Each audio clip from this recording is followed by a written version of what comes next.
Yeah, so what I'm going to be talking to you about, as you know from the program, is the Compliance Common Capability Program, as we call it in New Zealand. It's something that we've been running since 2008. What I should say, though, is for this particular audience, and having looked at the Alert Handbook, when we talk about compliance, we're actually referring to regulatory practice in the way that you describe it in your handbook. So I just thought I'd update that for the purposes of ensuring that we get the language right. So it's actually about all of the activity that you engage in as a regulator at the operational level to change behaviour, to manage risks, and all of the things we've been talking about. One of the things that sits behind it, I guess, is the problem definition. Why are we doing this? Well, from a New Zealand perspective, when you look across all regulatory agencies, central and local government, we formed the view, and it's probably a view that's born of experience that many of us in this room will have, working in a range of different regulatory agencies over time and seeing variations in people capability, variations in organisational capability, a clear sort of understanding that regulation as a thing we do isn't understood as a craft or a profession, and that's been a topic of discussion, and that it's not well understood, valued, or sometimes resourced effectively from a whole of government perspective. So they're the kinds of drivers that sit behind the program. The essence of it has been about operational people capability. It's been about organisational capability, and when you bring those two things together and get people together and work on those things, it's about developing a professional compliance community. So if you imagine what it would be like to be acknowledged as a professional regulator, working amongst people with well understood and high standards, where the regulatory practice is recognised as critical in the organisations and the government system and the community that it operates in. Senior leaders give it attention and support. It's a community of professionals as you go about improving, in your case, environmental outcomes, in our case for the program, general regulatory outcomes, if you like, across government.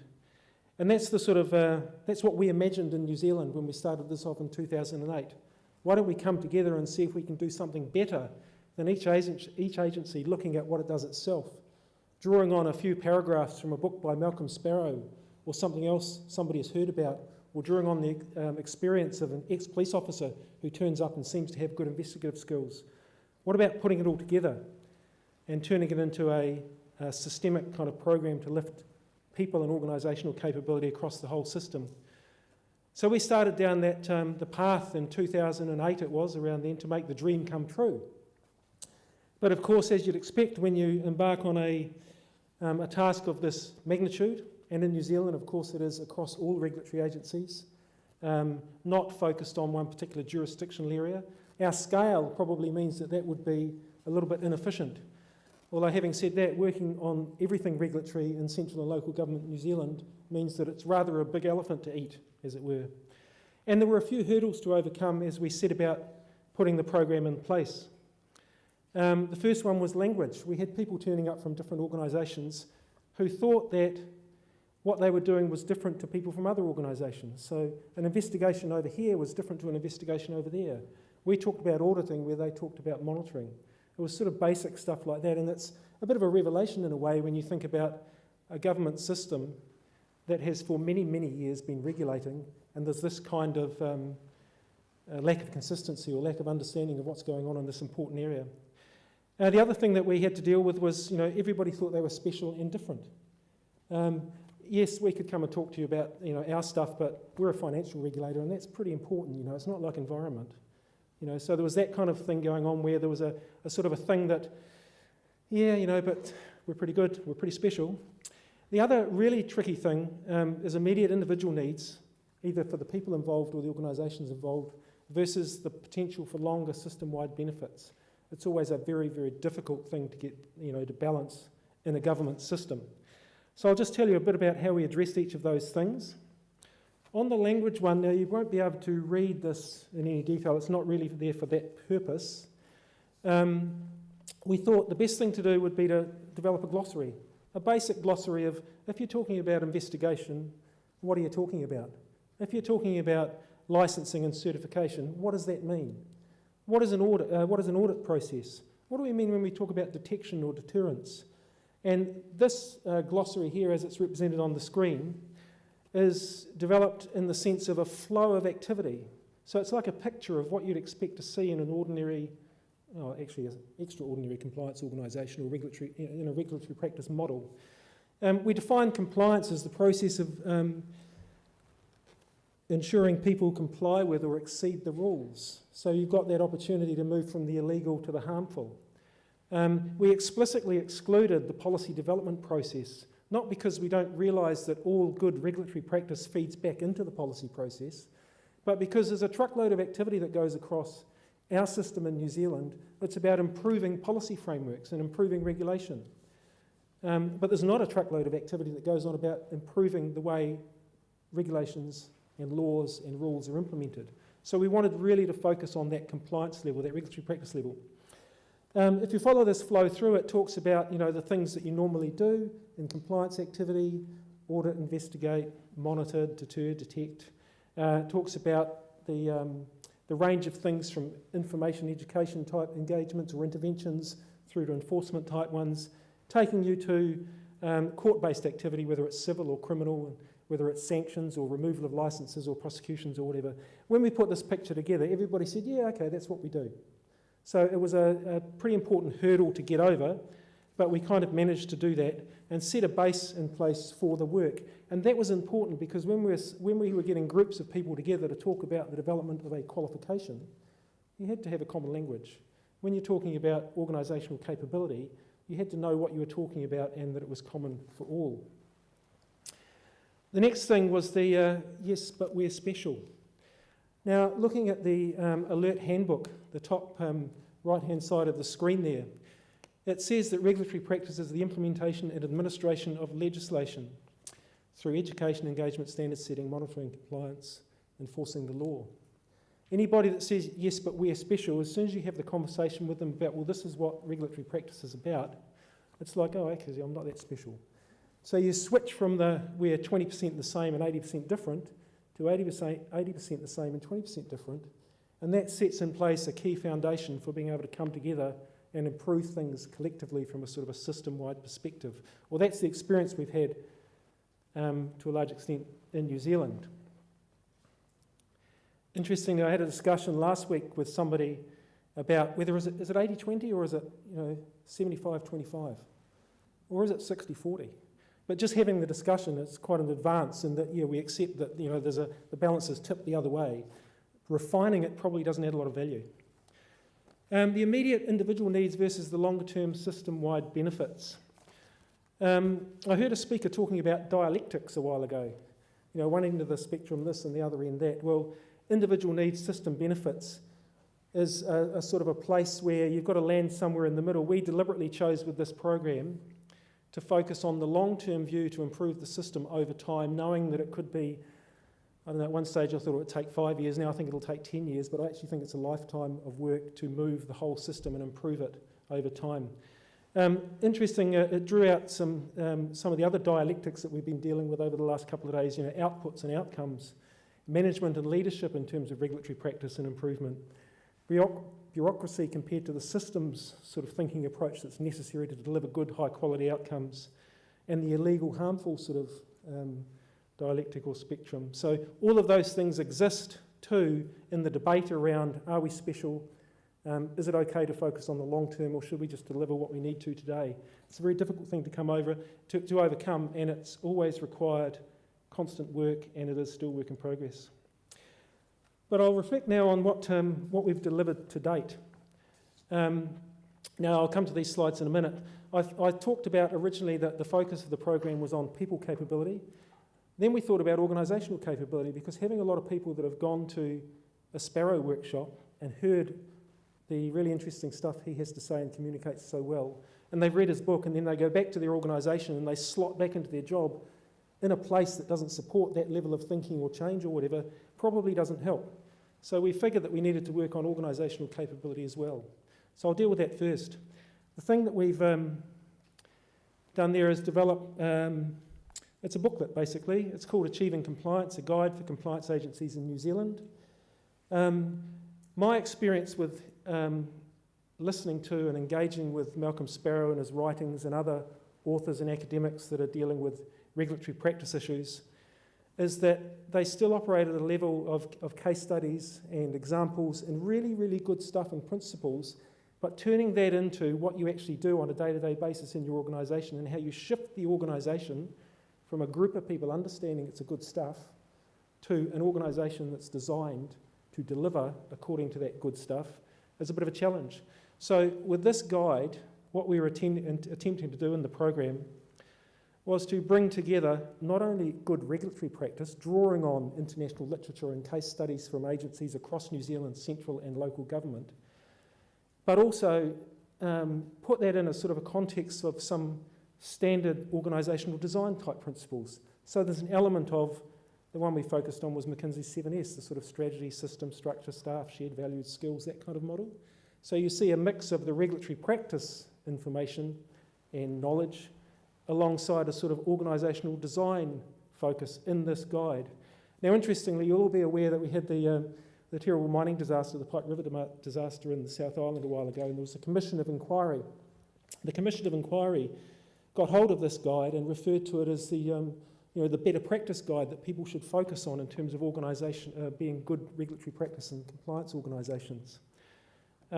Personally, I think what you can use it for, and what I have personally used it for, and I think some others have as well, is you look through it and it tells you the kinds of things you'd expect to see in a really good, well-functioning regulatory practice compliance organisation. And you can literally go through it and say, have we got this? Are we addressing that? How are we thinking about this? Are we aligned? That kind of stuff. And it's a bit of a test or an assessment tool. Actually, it was done in 2011. It's already out of date because, like in Australia, we have agencies that move and change and merge and that. So some of the references refer to agencies that no longer exist. And practice develops quite quickly in this area, particularly, as I'm sure is the case in Australia. With Malcolm Sparrow spending so many visits to New Zealand, there's an increasing body of knowledge and thinking and people trying things out. So from the program's perspective, our next step with this will be to try and update it and make it a kind of a living document as a place where we can capture the current better practice or good practice that's going on. Now, I've mentioned Malcolm Sparrow a couple of times. I've been aware of him, as I'm sure many of you have, for a number of years now, and spoken to him a couple of times, and we thought in a quite a mercenary fashion that if anybody was going to be likely to read this Achieving Compliance Guide, they're probably more likely to do it if we could get him to write something nice in the front of it.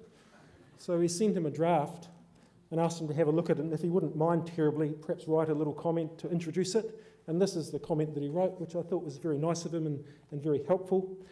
So I just mentioned that so that it might attract you more to go and have a look at it. It's on the Department of Internal Affairs website in New Zealand, dia.govt.nz, because that's where actually Wendy Cale, who's our project manager, and I worked when this whole thing started off. Anyway, now I'll move on to the people capability thing. We started in this program with the view that the key thing that we would do would be to develop qualifications that would go on the NZQA framework, which is the New Zealand Qualifications Authority framework, similar to what you have in Australia, I'm sure, and that we would develop qualifications that people could get through learning and study and workplace activity and recognition of prior learning and the like. And we, over the course of a number of years, using a wide range of people from different agencies across central and local government in working groups, as you would do, developed 3 qualifications: the foundation one, the compliance operations one, and the investigations one.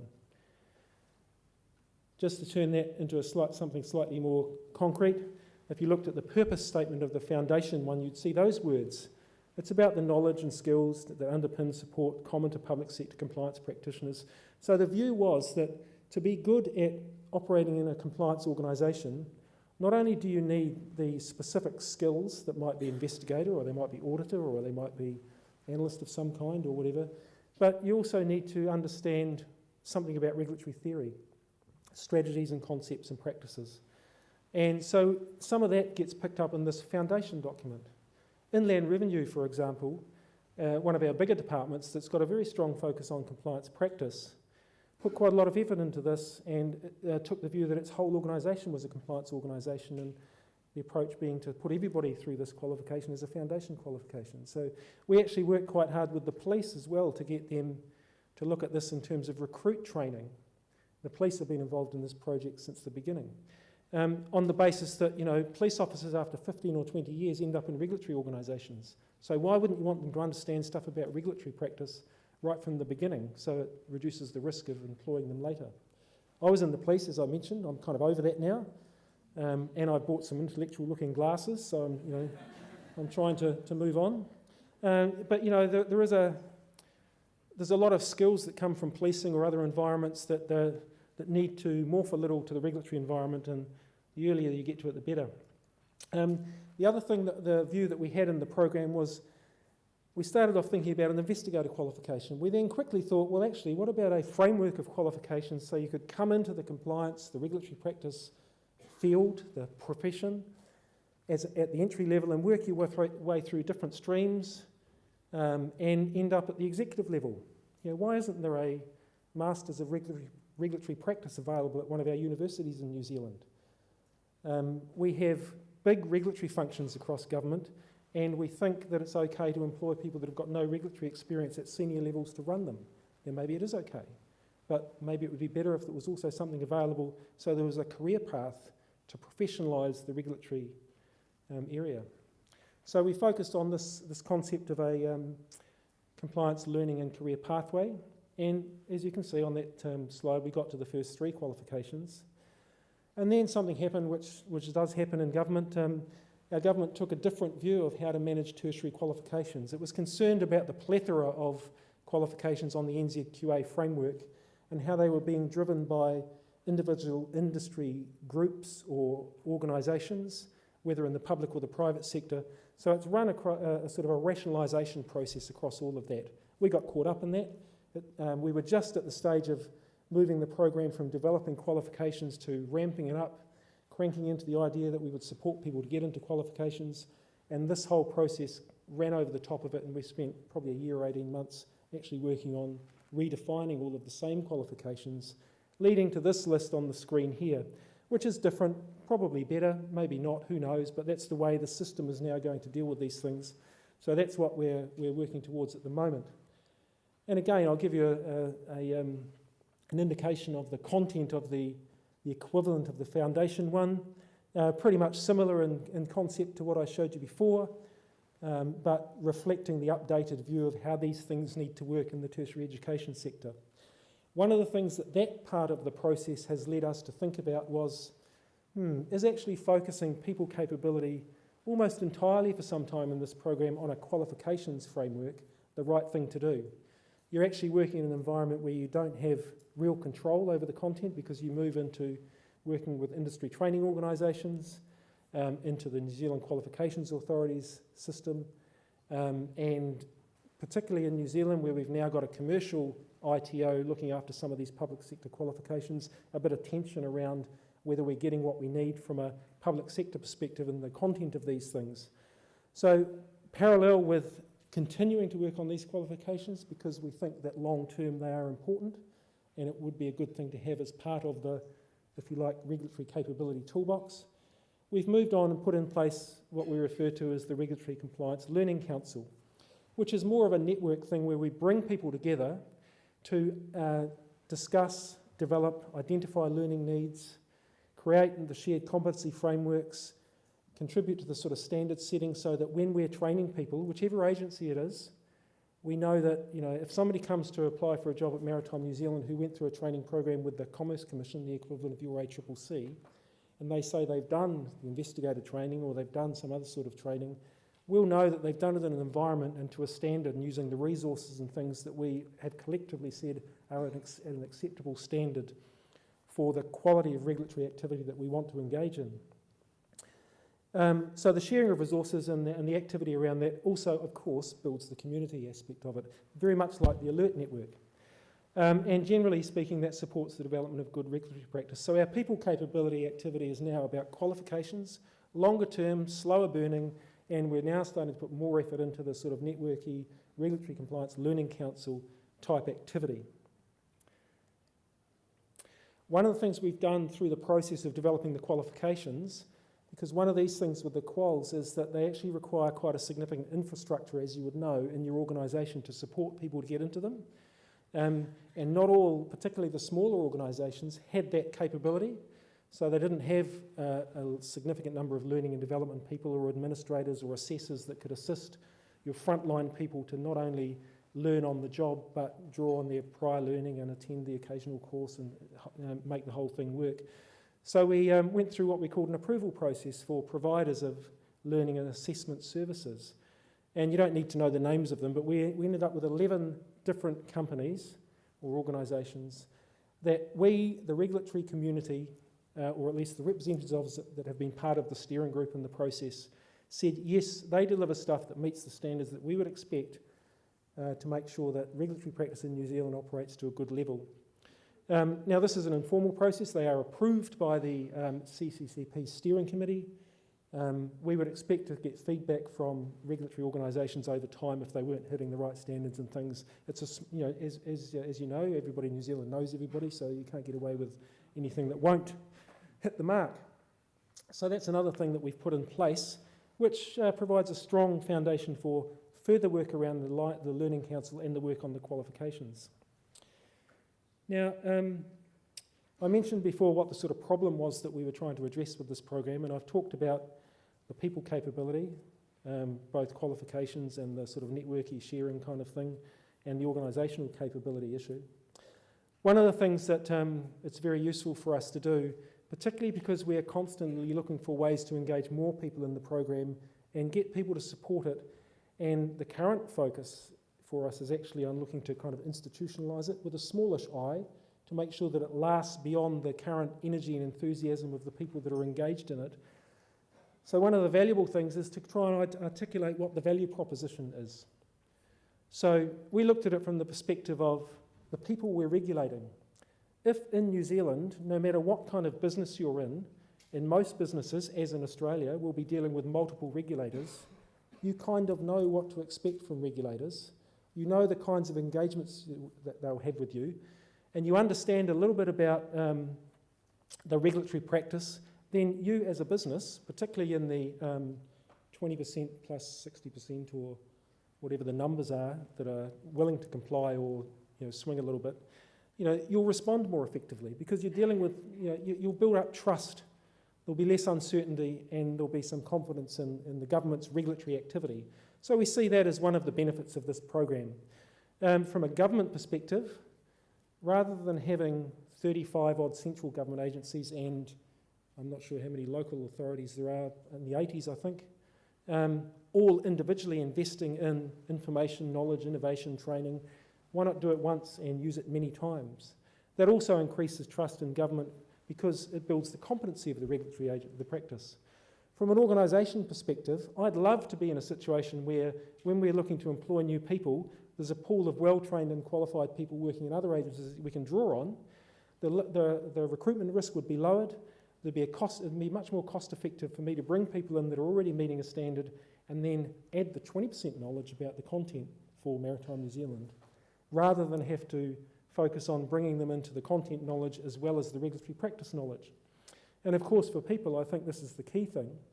Transferable skills, perhaps not good for the individual employer, but from a career perspective, why wouldn't you as a person want to involve yourself in something like this rather than a single agency training program where you'll get a gambling inspector certificate, which is what we were working on at one stage, which when you go and try and get a job at Maritime New Zealand or IRD, they say, well, that's interesting, but that's gambling. Better career prospects, better understanding and execution of the roles and functions that you're in the compliance organisation, and I think particularly important from a culture perspective, feeling valued, supported and engaged. Certainly some of the work we've been doing in Maritime New Zealand, as I'm sure your agencies are doing with your staff, where you are supporting them to improve their skills and knowledge and share things, you see a direct link between that and engagement and performance. So I think there's many benefits from this program from our perspective. So the dream is still alive. Progress is being made. As you know from the alert network and the effort that goes into sharing and working together and improving practice, it's a massive task. It takes a huge amount of perseverance. Timing is everything. The negative timing issue for us was the targeted review of qualifications rolling over a couple of years of work essentially. The positive opportunity for us is that the government in New Zealand at the moment, particularly from the unfortunate Pike River event, has brought a really strong focus to workplace health and safety. There's massive investment going into that at the moment. The people that are starting to develop that new agency are very keen to improve their regulatory practice and see the system-wide benefits. So there's now a potential for more investment in this kind of program. So you kind of have to be in the challenges and opportunities, taking them as they arise mode from a system-wide perspective.